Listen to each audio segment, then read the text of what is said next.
This year, give the Christmas gift that keeps on giving. 10 spectacular Christmas songs, orchestrated and conducted by some of the finest musicians in the world, recently mastered for your enjoyment. The Elmer Fudd Christmas Collection. That's right, 10 beautifully mastered songs by Elmer Fudd himself. And now, here's Elmer to tell you more. That's right, ladies and gentlemen, a wonderful collection of Christmas songs that you can listen to all Christmas season. And now, Elmer. I can't do it. I can't do it. Was it Porky Pig that did the Blue Christmas? Yes. Oh, okay. Excuse me. It had to be Porky Pig. I always liked the Porky Pig Blue Christmas. I did not like that one that we just heard. My favorite Christmas song was Grandpa Got Forked Over by the Mafia. You ever heard that? No. I think some radio guys were doing it in the 80s and it stuck. Let's hear about the number 7 bus out of New Haven. I love that one I'll have a blue at Christmas without you. too. I don't know why. Is it funny? It is funny, yeah. Oh, be blue. You're just thinking about you. Sounds like the lead singer of Vanity Project. Be decorate. It's not nice. Playing January 4th. Call me the daughter. You're playing January 4th over at Iron Smoke, Iron man. Smoke? $5 cover. I got a party to go there on January 6th. Great, It's a man. Saturday, so I might have to do the Thursday and Saturday. Cool. Yeah. Whose party? I missed it's a party. I got invited to somebody's work party. But Oh, cool. They had a party Monday. Oh. That I got invited to. No, it's not Connors. It is not Connors and Ferris. It actually I'm going as someone's date Oh. to this party. Okay. The person I'm going as I'm the date of my son. It's his company work party. Well, that's cool. Yeah, Maybe he put it on there. Are we dating the same guy? Are we dating the same dad? Yeah, we date the same dad. Unbelievable. All right, there's something happening in Webster, and we had this mom on, Nicole. I believe her last name was Morell, and she was very upset because her daughter, she said, was attacked by somebody who's transgender. Now, there's a big debate throughout the country. Okay, was it male? It's a male becoming female. So it's a male So student. they have a slight edge. Well, we don't. I 13. It's like a boy hitting a girl. Let's be fair. Okay. So from what we understand, and we said on the podcast that we felt like there was some pieces missing to the story. A lot of them. But the mom, There's one. The transgender student was allowed to change in the locker room. The girl came home and told her mom. Her mom had called the school. The school asked the student to write a letter, an email, saying that she was uncomfortable, and then she addressed the school board as well. Since then, there have been, I guess, a lot of back and forth in things, and then it seemed like sort of out of the oblivion, I don't like to say out of the blue, but out of the oblivion, it seemed like they had some kind of a fight at a Christmas concert, and the transgender student and her mother were both involved in this. And Tag team match. yeah, and this girl's mom, this woman's daughter, Nicole's daughter, was I think she had a head injury as a result of it, if I recall. So, but there were no arrests made. There was no anything. So then I heard today, and what was said in here was, it sounds like the transgender student may have been sticking up for themselves after so much bullying and name calling, and that you finally had enough and you stood up for yourself. Now, you shouldn't be putting your hands on anybody, period. Right. Your mother probably shouldn't be encouraging you in any way to be putting your hands on somebody. Somebody did report that the mother had put her hands on one of the other students herself. I don't know. Again, this is all hearsay, and I don't want to accuse somebody of something that may not have happened. But I did hear today that throughout the school year, here's just my opinion. I don't know that this is true. I feel like kids are fairly tolerant. And if some kid said, I feel like transitioning, that the other kids were like, all right, okay, no big deal. You think so?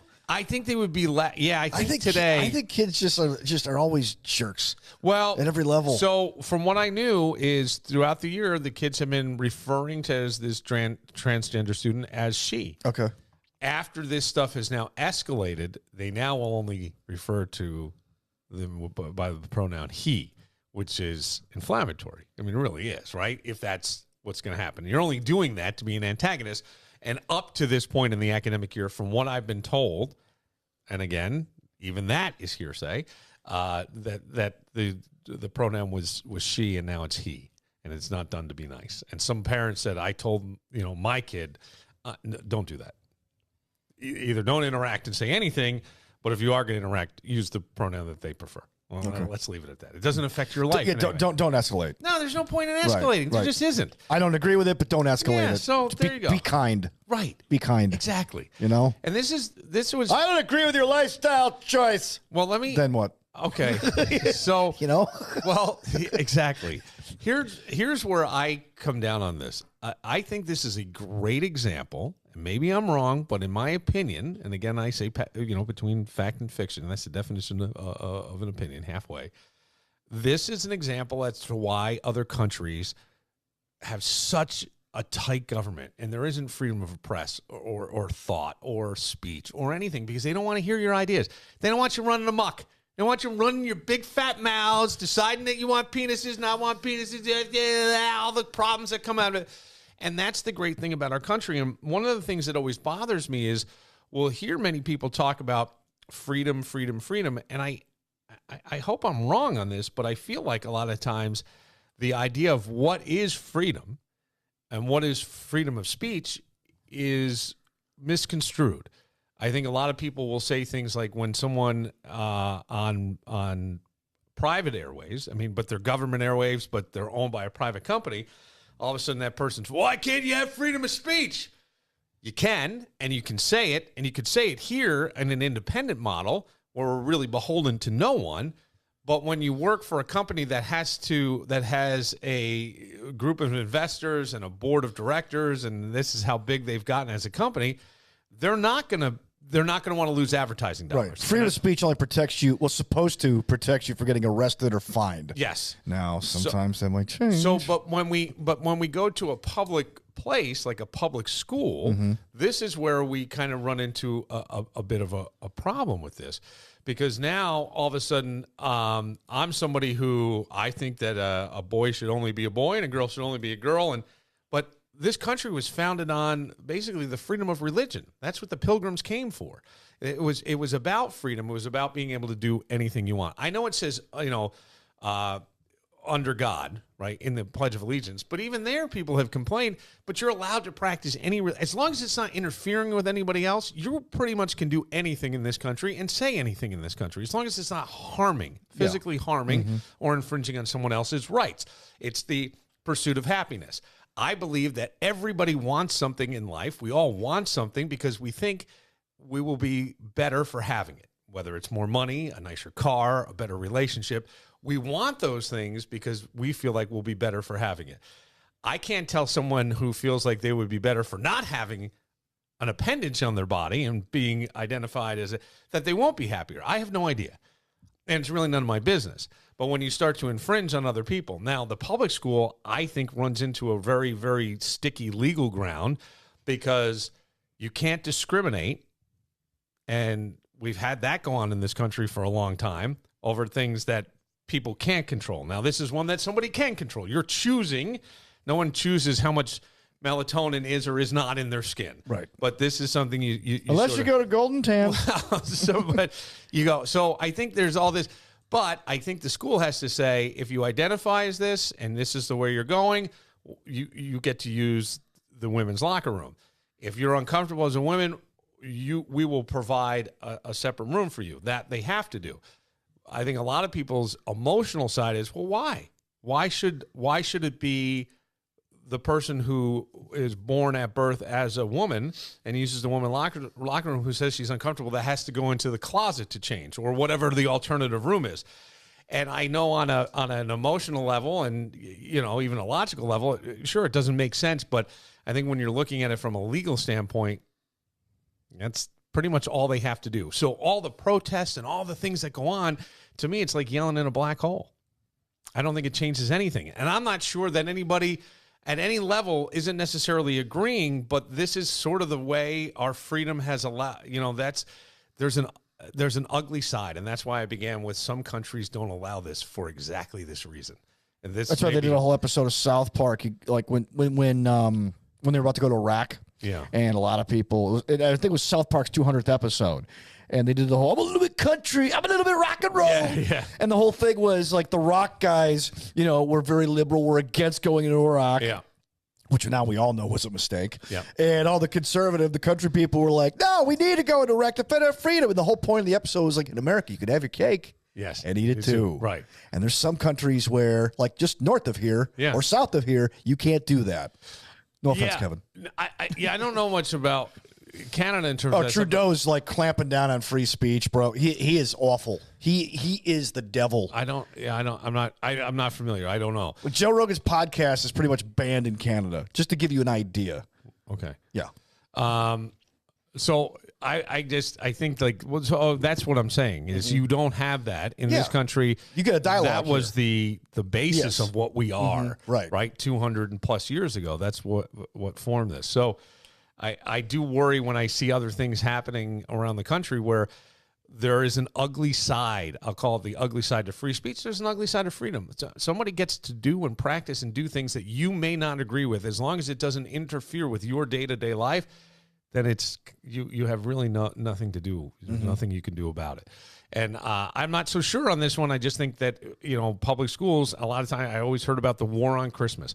They wouldn't allow you to say Merry Christmas in public places, and government buildings weren't putting up Christmas. Well, yeah, because you know what? There's also people who are citizens and allowed to practice. Why should we be putting and supporting one religion and not another?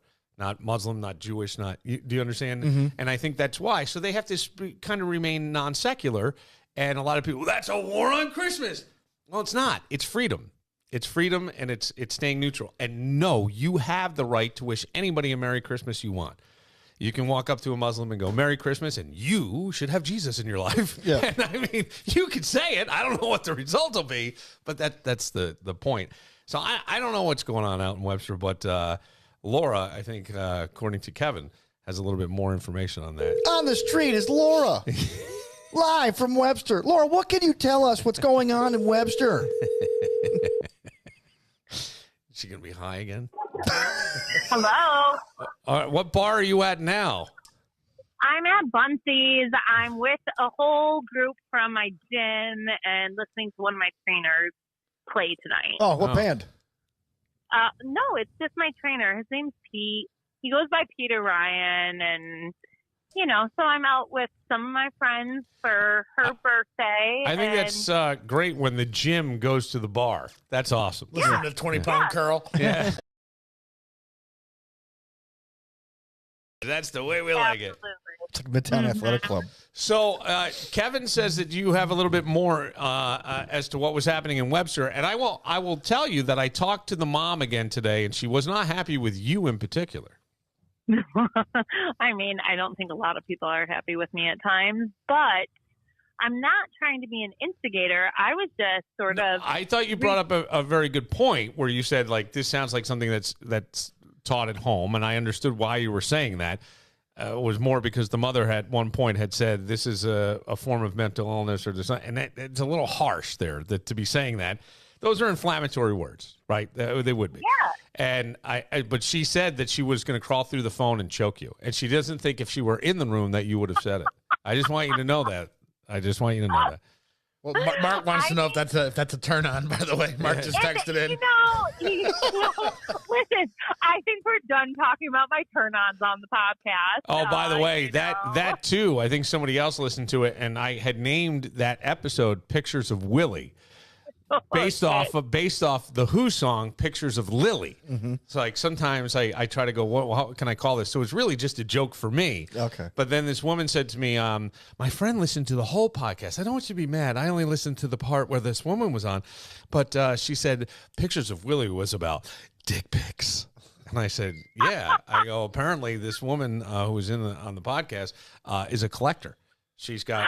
No, I really. have hockey cards. She has dick pics. You know how like you go to Delta Sonic and you can get a free glass with every wash? You get a free dick pic with every Boneroids. Yeah.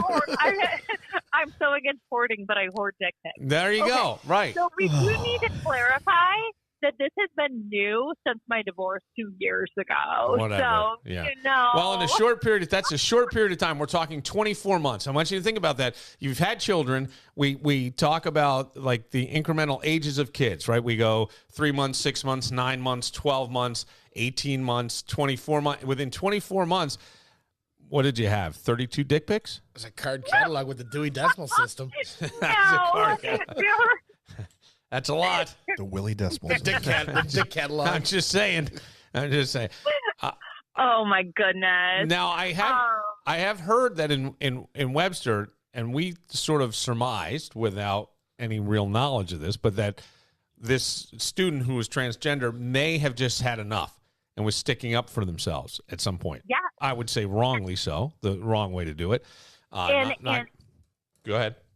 no, I was just going to say, as we spoke on Monday, I said, I am so anti the violence. And speaking about myself as a teenager, I would not have been comfortable if there was, any change in who was in a locker room.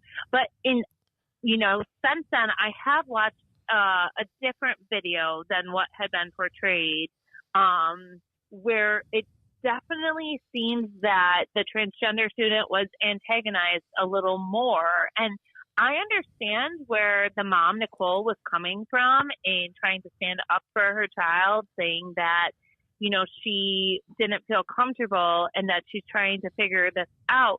But beyond, if you take the whole transgender thing out of it, and she's talking about the violence that's going on in school and talking about that it's a transgender female who attacked her daughter. If you think about how much just heterosexual violence there is, girl on girl in any form or boy on boy, there's so much violence in school that this shouldn't be like, well, this is such an extreme case because there is more violence. This is just one scenario, but I talked to a friend today about how her daughter goes to open skate nights, who's a 13-year-old daughter who goes to the same school as these students. And she's like, yeah, my daughter says that fights break out all the time at open skate. It's teenagers. It's teenagers being too violent and too extreme. And, why? I mean, is Danny sitting here doing... When you're a jet from your first cigarette. Right, which was a 1950s play. Yes. So we're basically saying that teenagers have been teenagers their whole life. All yes, line. It's time immemorial. Right, time immemorial is certainly right. I've also been told, though, and I don't know if you heard this, Laura, that in the school district, most of the kids, and I don't know why my gut feels this way. It doesn't mean it's right. But I think the kids are a little more open to somebody saying, I'm transgender. And from what I understood, that theory in my head was somewhat supported by the actions of the kids who openly referred to the transgender student as she, using the pronoun she. Since all this stuff has happened, I think now and again, I don't know when anybody says to me, well, everybody, well, who's everybody in your world? How do you quantify that? But everybody is now referring to the transgender student as he. And the only reason to do that is to be inflammatory, right? To piss the person off, get under their skin, embarrass them, shame whatever you them, say, whatever. Jim. Yeah, right. Well, like I was talking to a group of moms whose kids, again, all go to this middle school. They are all connected in some way, and they are talking about how they now have the students are now calling the other student a he, but and that they're staging a protest and a walkout tomorrow and all of this. And it just, when I watched the full video, it starts with a whole group of kids laughing, and you hear one of them say to Layla, who was Nicole's daughter, Layla, you're gonna offend her. And then you see Layla and the transgender student standing across from one another. And the transgender student's mom clearly says, I want to know where your mom is. Where's your mom, or I'm going to call the police. Okay. And then it seems as there. So I don't know if they went with the intent to harm Layla. If so, completely wrong. Is that the video you sent me? Yes, that is the video, Kev. And Kevin, I apologize. And then you see the attack. You see the transgender student attack Layla, and whoever is filming. Everyone is laughing though, and then the student hits Layla, and there's so many people who are just standing there and screaming and laughing. And the mom of the transgender student, to me, it's very hard to see, but it didn't look like she hit another child. It looks like there assumes to be a third child who is Layla's friend that goes in, and the mom of the transgender student pulls that child off and is like pushing her back before someone else breaks it up. Yeah. But when Layla did say that she was going to go to a teacher who brushed her off, I didn't see that in the video. This is the All 22. No, it is the All 22, right? Where they break down the film. Yeah. Layla. But I think that this is it sounds like a very sad thing to me. When I'm hearing this, it sounds sad, and I say that because you've got somebody who clearly is having identity. We can call it identity issues. They're having issues. There's something they're not comfortable, and they're trying. And all anybody wants, especially that age, is acceptance. And it sounds like I feel like it was cool with everybody up to this point. And here's where I do wonder if the parents are kind of the rocket fuel to this. Not that there wasn't maybe some concern among the students themselves, maybe some questions, but it didn't seem to be pervasive or prohibitive of anything. Right. The kids seem to get along. But then the parents inject, and man, it's like whoosh. Yeah, and that's when it's over. When the cooler heads in the room can't prevail, or the supposed cooler heads can't prevail, but I think it goes up in flames. But think of any generation. Go back to Archie Bunker and the bigotry. Yeah. Right? We all had a relative like that. And some of us still do. But then we realized that, hey, people are people. And it doesn't matter what color your skin is. And so we move ahead. And I do wonder where this is one where many people who are of adults and parents can't wrap their head around this. It makes no sense. And there's concern about the talk to my children. But the kids themselves are going, what's the big deal? Now, maybe not all of them, but it seems like enough of them that there wasn't an issue prior to this. That's what I had heard that there had been a path with these two students before even the school board council that Layla had arranged Layla and a group of friends had said that they were not going to participate in gym class with this student. Okay. And then when I asked some other moms about, well, what's the changing rooms like? And they're like, they don't. The landing pad. There's no undressing and getting changed into gym clothes in it. But that what I have been told from people who are closer to the circle is that both Layla and the transgender student are spicy women. And again, I was a 13-year-old girl. I was told spicy families is what I was told. And that's what I was thinking, because I'm like, with the gym clothes, it's a public school, so you're wearing, it's not like you're going to Aquinas McQuaid where you're taking off your shirt and tie and putting on your shorts. Yeah. You're wearing pretty much what you wear to school to go to gym class. So I think I wonder what would have happened if these two families had gone and sat down and over a cup of coffee and maybe come to like a consensus. But I just think that, teenage girls we're brutal. I mean, I think right from the cradle to the grave, I would say would be pretty brutal. Not me in general. I'm an angel, but whole family should stop at the Cobblestone on Main, get the nachos, maybe a Lost Irish, and hash it out. I saw 2 bottles of Lost Irish, and the lady next to me started chatting with me, and she said, she asked me what I was eating, and I told her, and then she said, we got the nachos. I go, they don't get soggy. She goes, I've never had them like that. Classic. Cobblestone's ahi nachos are amazing. Yeah. But the ahi nachos, but yes. No, I just think, I think that, as a Webster mom, I am like very into this story because it makes you want to. You got to be careful though, because From what I understand, some of them other Webster moms want to know what's on your phone, and they want to see if they can identify any of the pics. They're about to ship you to East Rochester. They just want to see if they. You guys, it's not like there's a plethora. I've only dated a few people. Well, I don't know. I don't know how you quantify plethora, but from what Kevin said, there's quite a few. What did Kevin say? Yeah, she calls it the class of 2023. Kevin didn't say shit. Yeah, he did. No, he did not. No, that's right. Kevin didn't, but Kev did. Hey, is it true the Webster moms are unionized? Oh my God, he hates it when I call Kev. He does, huh?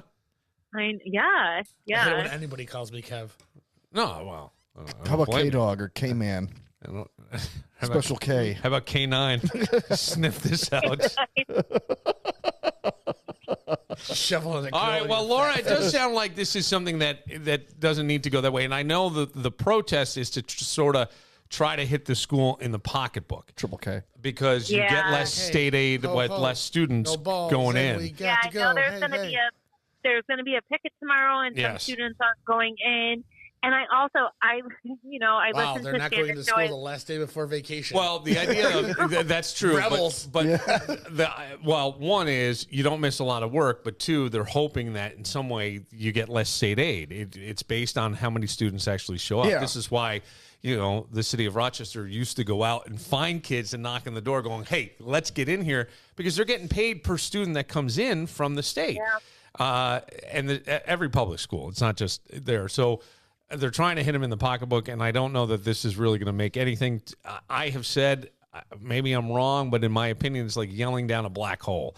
And you got to learn some tolerance. And unfortunately, I think the laws are written in such a way that I don't know that there's much that the public school can do, no matter where they're on it. And it becomes an emotional issue.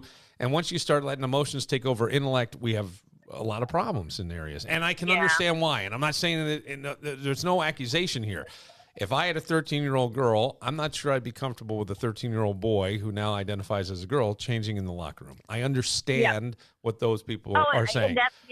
I have also said, and I'll say it on the podcast, that if one of my sons, and I think I might have said this the other night, if they decided that, hey, I'm not comfortable, I want to transgender to a girl, I'd like to know more about this, identify as a girl, my answer to them would be, there's a swim team at RIT you can try out for. I don't think they allow that in Alabama. I would say, oh no. I would say to them, you are looking for acceptance outside the locker room, not inside the locker room. So if you're going to change and people are uncomfortable, you be the one to go to the alternate changing area. Right, tails don't wag dogs. Out, because that way, maybe it feels weird and you feel a little isolated, but you're doing something that you want people to accept and is different. And it's extremely different, right? It's extremely different for the day. Not saying it's wrong, not saying anything, but let's try to give a little to get a little, right? We want some tolerance, let's give some tolerance. Yeah, I think that would be my way of coaching up my kid, but thankfully, I never had to do that. And I'll just say, because I don't know. I don't know how tough that would be as a parent and how confusing it would be as a parent to even try to understand and relate to your own kid. I think it would be very hard. But, you have the right to do whatever you want to do, and I would say God bless you, but I think Danny would get upset with me. No. God bless Danny. Yeah, may God bless all of us. Yes, right, exactly. And I wasn't trying to make fun. I'm just eats everyone like Tiny Tim. All right, go back to what does she get? I had bunsies. Okay. Yeah. Well, enjoy your night, and thank you for the. Tell Cutter I said hello for the update. All right. Bye, guys. Bye. See ya. All right. The wild and wonderful moms of Webster. She was supposed to ask you a question on the way out as to why you hate her. Oh.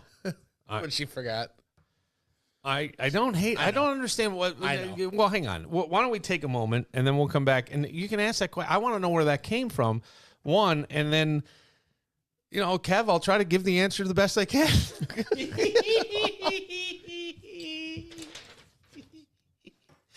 Sorry. Kevin. I'm going to kick the Rolling Stones on the way out the door. No, you're not. Kev. No. Kev. Don't you dare. We have the cobblestone, not the cobblestone, excuse me, the Woodcliff. Yeah.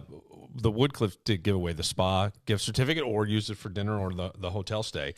We did get another call in. Oh, we did? Yeah, we got actually a couple. So we'll play a couple of those. And then we will. I don't know what beats a kid getting kicked out of daycare. Well, Billy. the kid out of daycare, I think, is definitely a winner. Yeah, he won. And then we have to say whether it was the person who was trying to put people into assisted living and painting rooms in their house. And or the guy whose wife said he brought him to the hospital because he had a heart attack. And that guy, I don't think deserves it. Okay. I think if you had a heart attack and your wife saved your life, you buy one. We'll give you $100 towards you. You better go all in. Oh yeah, you better go all in. Maybe he got the medical bills and he can't. Yeah, it ain't cheap. That's a good point. Insurance. Yeah, it's not cheap to stay healthy in America. We'll get the ambulance are right alone. We will get to all that next, but first.